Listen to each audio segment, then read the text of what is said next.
8번 출구는 우리나라에서도 꽤 유명한 게임의 원작입니다. 비록 제가 직접 해본 적은 없지만 이 게임이 한창 유행할 때 우연히 한 스트리머가 플레이하는 걸 호기심에 잠시 구경하려다가 저도 모르게 빠져들어 끝까지 다 봤던 적이 있어 영화로 만들어졌다는 게 반가웠던 동시에 한 가지 궁금한 것도 있었습니다. 영화의 원작이 되는 다수의 게임과 달리 8번 출구에는 스토리가 아예 없습니다. 알고 보면 게임 자체도 아주 단순합니다. 플레이어는 메비우스의 띠처럼 연결된 지하도의 좁은 공간에 갇혀 앞으로 가거나 뒤로 갈 수 있는데 이상현상이 있을 때는 오던 길로 돌아가고 반대로 이상현상이 없을 때는 가던 길을 계속 가면 쉽게 말해 한 판을 깨게 됩니다. 0번 출구에서 시작해 같은 방식으로 8번을 깨면 8번 출구로 탈출할 수 있는 아주 단순하고도 절대 쉽지 않은 게임이라 인터넷 방송 등에서 인기가 좋았으나 8번 출구에는 서사할 게 없습니다. 바로 이 특징 때문에 자유도가 높아지는 만큼 고민도 커질 수밖에 없기 때문에 과연 제작진이 영화로 옮기면서 어떤 각본을 가지고 나왔을지 궁금했습니다. 8번 출구는 이 의문 섞인 기대에 부응하는 참으로 기특하고 신통한 영화입니다. 진짜 의외로 너무 잘 만들었길래 대체 작가와 감독이 누군지 찾아봤더니 카와무라 겐키라고 대단한 경력을 가진 분이길래 그럼 그렇지라는 말이 절로 나왔습니다. 어느 정도냐면 제작자로 영화계에 들어와 유명한 작품을 수두룩하게 배출했는데 그 목록에는 여러분도 잘 아시는 괴물의 아이, 너의 이름은, 스즈메의 문단속도 포함됩니다. 제작자로서의 안목과 감독으로서의 능력이 당연히 같을 수는 없음에도 불구하고 이쯤 되면 진짜 타고난 능력자네요. 사람들로 가득한 지하철에서 시작하는 8번 출구는 도입부에서부터 심상치 않다는 인상을 줍니다. 관객들이 마치 게임을 보고 있는 것처럼 주인공의 시점으로 촬영한 것도 그렇지만 이때 주인공이 이어폰을 통해 듣고 있는 음악은 다름 아닌 모리스 라벨의 볼레로입니다. 이 곡은 10분이 넘는 시간 동안 거의 똑같은 멜로디와 리듬을 반복하면서 뭔가 태동하고 있다는 조짐 같은 걸 전달한다는 두 가지에서 8번 출구의 내용과 일맥상통합니다. 사소할 수도 있는 이 선곡에서부터 제작진의 고심이 엿보였다는 게 저한테는 긍정적인 신호였습니다. 몇 분 동안 쭉 주인공의 시점으로 이어가서 게임을 보고 있다는 느낌이 좋은 한편 1인칭 시점에 멀미를 일으키는 사람들에게는 불편할 수도 있겠다는 우려가 생길 즈음에 이 영화는 자연스레 시점을 전환해 모두를 편안하게 만듭니다. 아무래도 원작이 원작인 만큼 도입부는 게임을 하고 있는 듯한 효과로 관객의 몰입을 유도하고 싶었던 것 같은데 이 영화는 주인공이 문제의 그 지하도에 들어서면 촬영의 시점이 바뀌면서 지금부터 시작이라는 분위기가 깔립니다. 여기서 이 영화는 잠시 동안 원작을 모르는 관객을 위해 게임의 방식을 안내하는 시간을 가집니다. 사실 8번 출구의 원작인 게임은 처음 접하는 사람의 경우에 뭘 어떻게 해야 할지 몰라 다소 난감할 수도 있는데 반해 서사를 가지는 영화에서는 반드시 필요한 과정이라 주인공을 따라가면서 이 희한한 공간에서 탈출하려면 어떻게 해야 하는지를 배우게 됩니다. 이게 별거 아닌 것처럼 보일 수도 있으나 게임을 하는 사용자와 마찬가지로 영화를 보는 관객도 능동적인 몰입이 가능하도록 설계한 것이라 제작진의 영리함이 돋보입니다.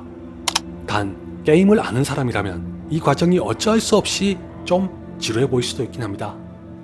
설사 그렇다고 해도 오래 걸리진 않아 게임의 여러 가지 요소를 영화로 얼마나 잘 옮겼는지 구경하는 재미로 시간을 보내고 나면 본격적으로 게임에서는 전혀 볼 수 없었던 영화만의 탄탄한 이야기를 서서히 구축하면서 나아갑니다. 개인적으로는 이 파트가 마음에 쏙 들었는데 아까 말씀드렸다시피 8번 출구는 서사가 없는 게임이라 제작진이 마음만 먹는다면 무슨 이야기든지 간에 저 기묘한 지하도에 끼워 맞추는 게 가능합니다.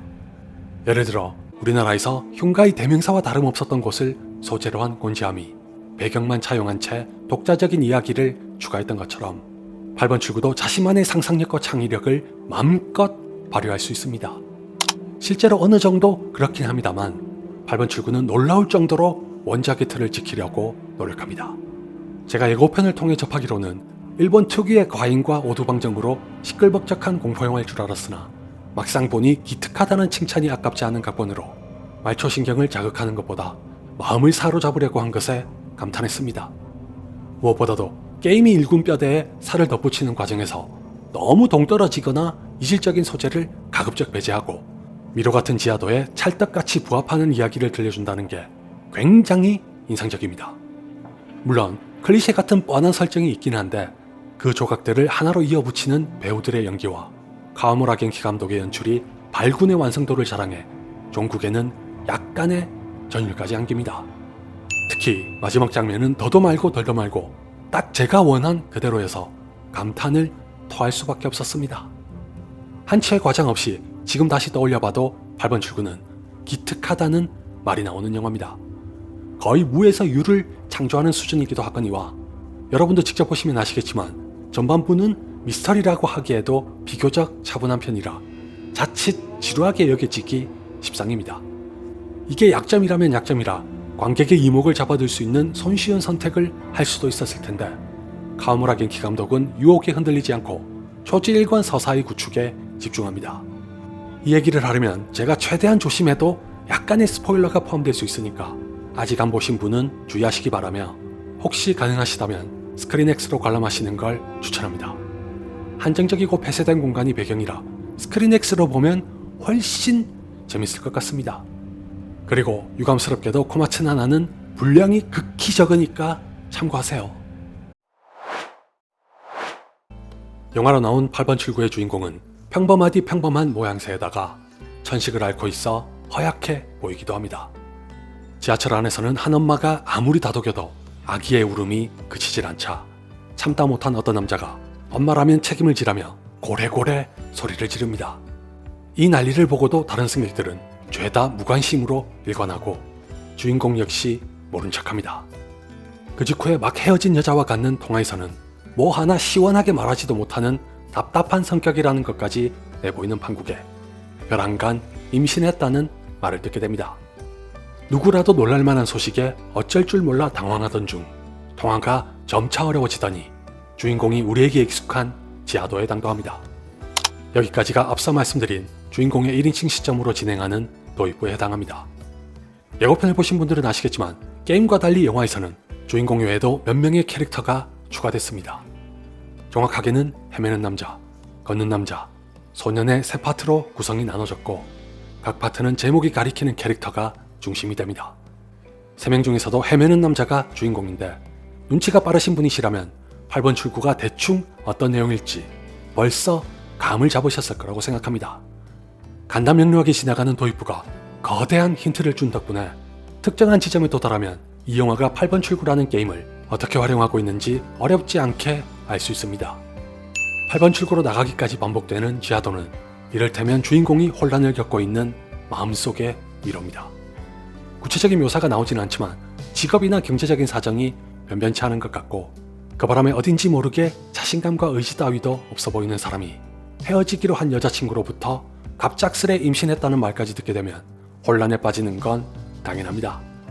솔직하게 노골적으로 말씀드리면 주인공은 어느 모로 봐도 부모가 될 준비가 되지 않은 것 같아 출산과 낙태 사이에서 고민을 거듭했을지도 모릅니다. 더 나아가 8번 출구가 이런 소재를 게임과 접목해 풀어낸 건 우리나라 못지않게 출산율이 사회적 문제로 떠오른 지 오래인 일본의 현실과도 관련이 있을 거라고 생각합니다. 설상가상 일본이 겪는 자연재해의 공포까지 덧대는 걸 보면 부모가 된다는 것이 얼마나 막중한 책임과 두려움을 동반하는지도 알 수 있습니다.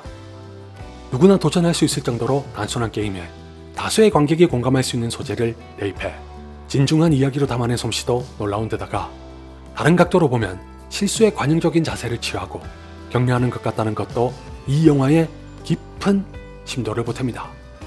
8번 출구에서 주인공이 0번 출구로 되돌아가게 되는 두 가지의 경우는 첫째, 이상현상이 있는데 발견하지 못했을 때, 둘째, 이상현상이 없는데 있다고 오해 내지는 착각했을 때입니다.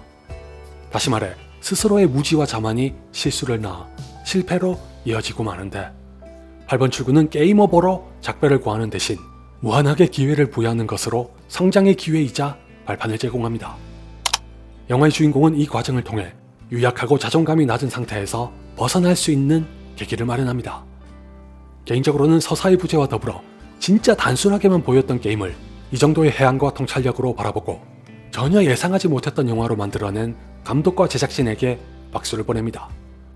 일본답게 원작을 극진하게 존중하면서도 새로운 차원의 영화를 구상하고 실현한 것에 마냥 감탄만 나옵니다. 이 이상은 결정적인 스포일러가 될 수도 있어 말을 아낄 수밖에 없으나 아직도 수미상관으로 막을 내리는 장면에 짜릿한 쾌감을 잊을 수가 없네요.